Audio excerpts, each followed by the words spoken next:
सबसे पहले गुरु महाराज में एक मर्जी के भेज दे। अच्छा तब गुरु महाराज के ठिकाने पे के बस सेवक सब आवश्यक कुटिया में रहबे और जी लिख के जे भेज देने रहोगी तो और जी के मर्जी है छे। अच्छा तब गुरु महाराज स्थान में रुको रहतो ये तक कतो जे तो कोनो था नहीं रहता। गुरु मोरबास आहे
कतऽ जेबै आइ देखने नहीं छियै कतऽ लेकिन गुरु महाराज के जो स्थान छे हाँ गुरु महाराज के स्थान पर ही चिट्ठी पहुंचा दियो कौन गौरव महाराज तो इनमें कैसे गुरु महाराज कौन गौरव महाराज लग जेबै गुरु महाराज का स्थान नहीं देखने छियै कतऽ इनमें कैसे कत हरिपुर में छे गुरु महाराज सब आयल वही ना पहुंचा देवे कतऽ से गाड़ी पकड़ब इनमें लहान से गाड़ी पकड़बे हाँ वो कौन चौक छे रोड में जो उतरलिए से माल माल टोल माल टोल हाँ माल टोल में उतरबे आ वैष्णा से सीधा दक्षिण माथे रास्ता छे ये ओहे से उतर में भऽ जेबै है उत्तर माथे है तऽ दक्षिण माथे जेबे तो अपने माल हरिपुर चल जेबे हम नहीं जाब हम भोथला जा भुथला जेबे भथला जेबै भथला छै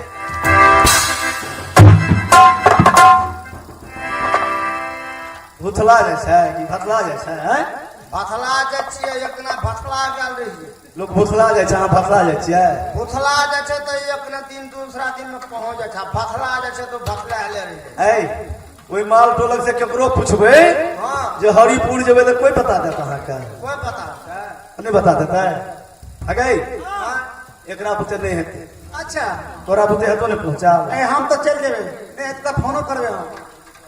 लिखे वाला लाभ नहीं सिपेल का कई दैया ए आते जे तू लेट से पड़े छ ई बात हमरा तो कुछ नहीं पड़े छ हम कहि कहां फोन करते लिखे वाला लेलक नहीं लेलक हम जे छे नहीं ले लिए छोटकी के था हाथे ले के अगे आना सुन के छु आगे आगे ये तू लाभ नहीं छी लिखे वाला आगे पेन कापी लाभ नहीं छी हां ऐ ला तो पेन कापी लाभ नहीं छी त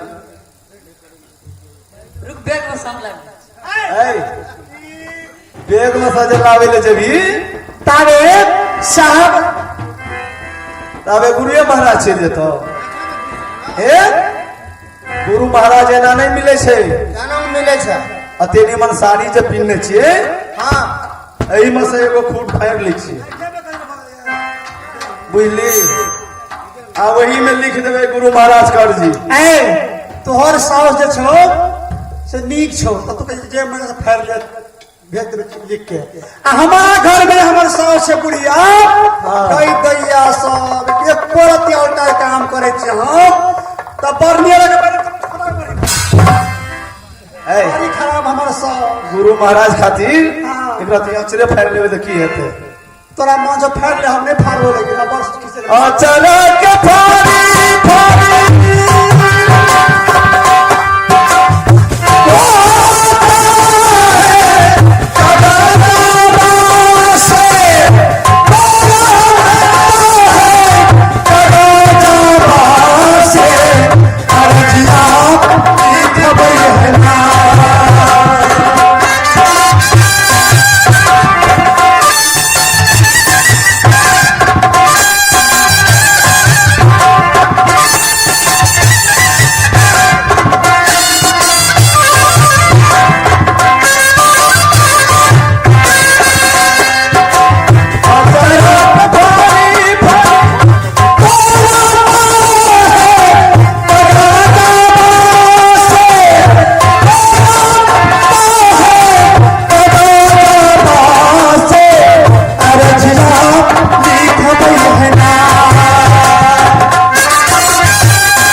जल्दी से आसन लगा, जल्दी से आसन लगा के आ गुरु महाराज के आरती कर। अब गुरु महाराज के 2 मिनट आरती हेते, अहों सब ताली बजा बजा के गुरुदेव के नाम ले लिया। सब आदमी ताली बजा बजा के ले, सब राज के अभी हाथ उठा के, हाथ उठा के। हे बहन आठ ना देखे की है, एगो टोल, 2 गो, 3 गो, 4 गो, 5 गो, 6 गो टोल बाल। गुरु महाराज के मंदिर में जते से लोग के मन है तते से देखे छे, उतना कोनो रोक ठोक नहीं रहे छे गुरु महाराज के मंदिर में। तालियों पर जब लोग छे,